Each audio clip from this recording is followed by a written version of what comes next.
Well, the part is... What the fuck is that? Put that on. Put it on. Screw it on. The more years that go by, the more I realize the movie Idiocracy was a documentary. Yeah, There's but only I didn't figure out what the hell that was until I was of driving age. But for years, I was like, how does that work? Until one day I saw someone using it. Does that make me stupid? No. Let me explain.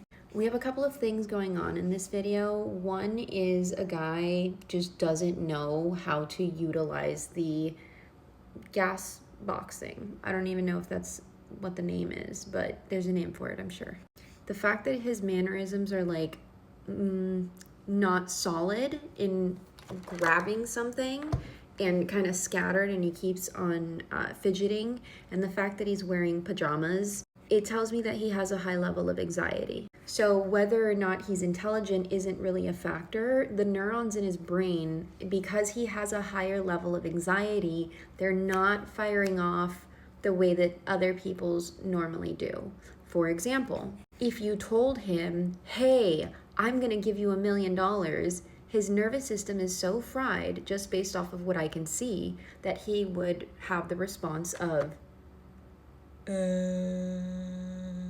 because it's literally going to take time for his neurons to fire properly for him to really grasp what's happening, especially in a high stressor environment.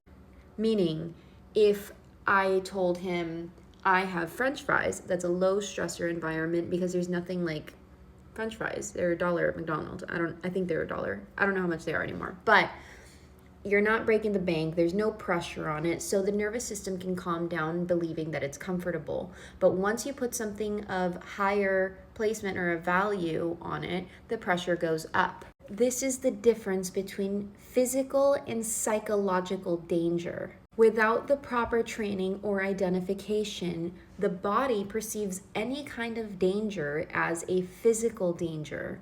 This means even psychological danger, like anxiety, perceiving that you're in a side of danger, which this man clearly is, because he's number one, they're recording him, that he's not in the best position. He's wearing pajamas in the middle of the date, and he's scrambling. So this is a perceived I'm in danger psychologically, not physically I'm in danger. So what's actually happening is that his in that fight or flight state, because he doesn't know what's going on and he's in a high pressure environment, and the woman screaming is obviously creating even more of a high pressure environment, his anxiety is skyrocketing, his neurons are not firing properly, and he's creating more and more mistakes. So mistake after mistake after mistake. What's really cool about individuals like this is that the total opposite can be true once they understand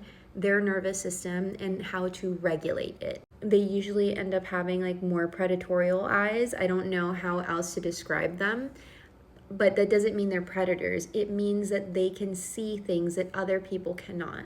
Usually they're like squinty or something. They kind of look like predator eyes, like tiger eyes or something. The reason predators have these kinds of eyes is because they can focus on a particular spot with a level of intensity that's off the charts. And people like this that have these telltale signs of high levels of anxiety also, on the flip end of that, have extremely high levels of focus. I mean, you can have these people see a project of like, that's gonna take some bloodshed and tears, and they're like, let's go. And they do it 10 times easier than most people because of their focus eyes. They can see things that other people can't when their nervous system is calm and they're regulated regularly. Like, I would just see a microphone and they're like explaining the hex color of the green and the hex color of the black, and I'm like, yo, how do you see that? I particularly find these people to be a pain in the butt as friends and colleagues because I have a lot of typos and messed up artwork sometimes. If I make it myself, I'm like in creative mode, and so I don't care if it's like far or long or whatever. These people can tell if you're like 0.8 pixels off by the other one, and which one I'm like, dude, the focus is insane. But it's a superpower, and it's an ability. However, on the flip end of that, not knowing what it is or who you are, it can show up as just straight up anxiety and doing the wrong thing over and over and over again. It does require work and self-regulation, but that doesn't mean that you're dumb.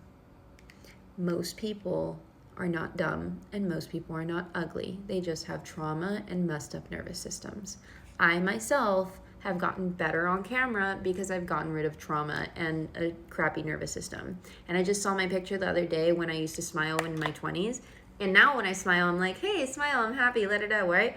When I was in my 20s, I was smiling like this because I didn't know how to smile. I didn't know how to do it, and I was super intense, and I was like filled with anxiety. Anyways, it gets better, guys. So if you're a youngin', it does get better. Okay, love you. All right, I'm a professional profiler. I hypnotize you to grow your business and have a better, happier life. So you know what to do. Thanks.